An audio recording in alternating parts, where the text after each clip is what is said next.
अस्सलाम वालेकुम दोस्तों इमरान खान साहब की मुलाकात हुई है बुशरा बीबी से जेल के अंदर। बुशरा बीबी साहबा कोई ख़ास पैगाम इमरान खान का लेके आई हैं। इमरान खान साहब ने कौन सा ख़ास पैगाम बुशरा बीबी को दिया है, इस पर बात करेंगे।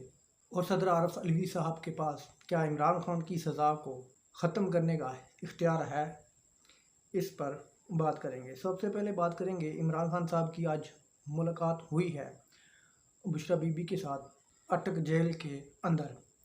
तो वकला भी साथ गए थे, लेकिन वकला को फस्तायत से भरी हुकूमत ने, पहले भी फस्तायत से भरी हुकूमत थी और जो मौजूदा हुकूमत निगरान है ये उनकी भी फस्तायत में बाप लगती है। इन्होंने कुछ ऐसे साइन दिखाना शुरू कर दिए हैं। तो वकला को इजाज़त नहीं दी गई, उनकी बीवी को मुलाकात करने की इजाज़त दी गई है। और जिस कमरे में इमरान खान साहब को बुलाया गया और बुशरा बीबी को बिठाया गया, वो कमरा बग, कैमरे चारों तरफ से लगे हुए थे।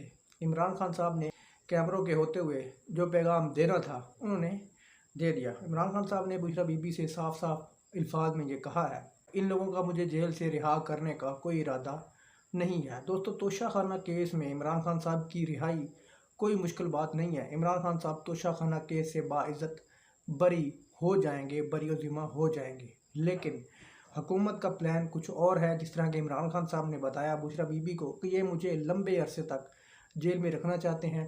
इनकी ये कोशिश है किसी न किसी तरह मेरे साथ मामला तय कर लें, किसी न किसी तरह से मेरे साथ वो तमाम मुआहदे तय पा जाएं, जिस तरह के दूसरे लोगों के साथ ये तय पाते थे साबिक दौर के अंदर, जिसको हम दूसरी ज़ुबान में डील कहते हैं। इमरान खान साहब ने बुशरा बीबी को ये पैगाम वाज़ेह तौर पर दे दिया है कि मैंने किसी तरह की कोई भी डील इनके साथ नहीं करनी। इन्होंने अब भी कोशिशें इन्होंने करके देख ली हैं और आइंदा आने वाले दिनों में भी ये कोशिशें करते रहेंगे और मुझ पर प्रेशर डालेंगे। शायद हो सकता है कि ये मुझे तशद्दुद भी करे, लेकिन मैं हक़ पर खड़ा हूँ। मैं किसी किस्म की कोई भी डील इनके साथ नहीं करूँगा। बुशरा बीबी को ये कहा कि जाके ये पैगाम लोगों को बता दो। उसके बाद उन्होंने बुशरा बीबी को ये पैगाम दिया है कि जो लोग जुल्म बर्दाश्त कर रहे हैं, गैर कानूनी तौर पर जेलों में हैं, जो लोग डटे हुए हैं, उन लोगों को ज़रूर लाजमन उन लोगों को पार्टी टिकट दिया जाना चाहिए। जिनमें बहुत से लोग हैं, जिनमें लेडीज़ भी हैं, जेंट्स भी हैं, जो कि डटे हुए हैं, जुल्म बर्दाश्त कर रहे हैं, काल कोठड़ी में पड़े हैं और फाशिस्ट हुकूमत के जबर के नीचे वो डट कर खड़े हैं। उन लोगों को हर सूरत में पीटीआई का टिकट देना होगा। इमरान खान साहब ने बुशरा बीबी को ये पैगाम दे दिया है और इन्होंने मुझे लंबे अरसे तक जेल में रखना है। अगर जेल के अंदर ही मुझे रखा और इलेक्शन हो गए तो उन्होंने पार्टी चेयरमैन का भी बुशरा बीबी को बता दिया है कि फ़लाँ बंदा पार्टी चेयरमैन होगा, लेकिन किसी वाहिद शख्स को तमाम इख्तियारात नहीं दिए गए।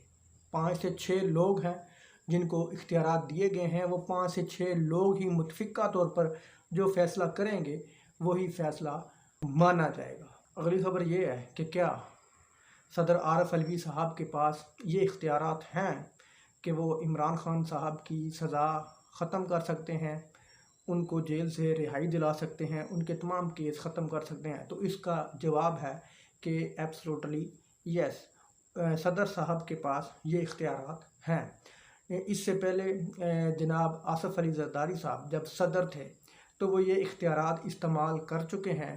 वो रहमान मलिक की सज़ा को ख़त्म कर चुके हैं, रहमान मलिक की रिहाई के ऑर्डर दे चुके हैं। आइन की शिक 45 के अंदर ये लिखा हुआ है कि सदर जिसको चाहें जेल से रिहा करवा सकते हैं। उनके पास इस तरह का कोई इख्तियार है, उनको आइन इस चीज़ की इजाज़त देता है। तो ख़बरें ये भी चल रही हैं कि हो सकता है कि सदर साहब अपना आइनी इख्तियार इस्तेमाल करते हुए, आइनी हक़ इस्तेमाल करते हुए इमरान खान साहब की सज़ा को मुअत्तल करार दे दें, इमरान खान की सज़ा ख़त्म कर दें। अगली खबर ये है कि बड़े बड़े नाम पीटीआई में शामिल होने के लिए पर तोड़ रहे हैं। उनमें 3 बड़े नाम शामिल हैं जो कि पीटीआई से राब्ते में हैं और पीटीआई में शमूलियत के लिए कोशिशें कर रहे हैं। उन 3 नामों में सबसे सर फहरिस्त हैं जनाब शाहिद खाकान अब्बासी साहब, जो कि इंतहाई कोशिश कर रहे हैं कि वो पीटीआई में चले जाएं। इससे पहले 1 माह पहले भी वो कोशिश कर चुके हैं और अब भी वो कोशिश कर रहे हैं। जहां तक इमरान खान का ताल्लुक़ है या पीटीआई की जो पॉलिसी है उसमें वो पूरा नहीं उतर रहे, तो मेरा नहीं ख्याल कि इमरान खान साहब उनको पार्टी में लेंगे। और अगले रहनुमा हैं जिनका ताल्लुक़ पीपल्स पार्टी से है, मुस्तफ़ा नवाज़ खोखर साहब। मुस्तफ़ा नवाज़ खोखर साहब क्योंकि पढ़े लिखे सियासतदान हैं, सियासत को अच्छी तरह समझते हैं और उन पे कोई भी करप्शन का कोई एलिगेशन भी नहीं है, और वो अपने हलके में लोगों की बात भी सुनते हैं, जो कि पीटीआई के एल्गोरिदम में जो कि बिल्कुल फिट बैठते हैं, और उनके 100% चांस हैं कि उनको इमरान खान साहब पीटीआई में ले सकते हैं।